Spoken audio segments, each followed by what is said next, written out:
Also breaking late today, another potential problem for the White House, this one concerning the U.S. Immigration and Customs Enforcement Agency. They call it ICE. According to two U.S. senators, ICE officials accidentally released hundreds of detainees with criminal records, more than 600 people with criminal records back in February. That includes 32 with multiple felony convictions. Those senators claim the Department of Homeland Security apprehended 24 of those individuals after realizing the offenses, but that 8 are still missing somewhere. Doug McKelway has more live from Washington. What was behind this decision to release these detainees in the first place?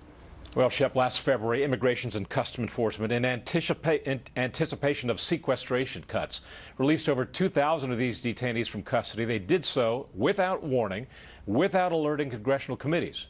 Well, finally, after a 3-month delay and facing the threat of congressional subpoena, the Department of Homeland Security released some details about those people who were released.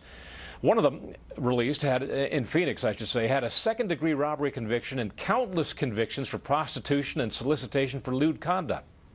Another had been convicted of extreme cases of DUI, harassment, and causing criminal damage to property.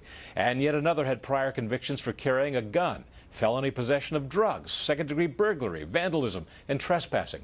So some of these guys were, to say the least, very, very dangerous indeed, Shep. But that's not what the White House Press Secretary Jay Carney said at the time. No, back in February, he indicated that serious criminal offenders remained in priority detention. Here's a little bit of what he said on February 27th when we first got wind of this release. Yesterday, the agency released these low-risk, non-criminal detainees under a less expensive form of monitoring to ensure detention levels stayed within ICE's overall budget.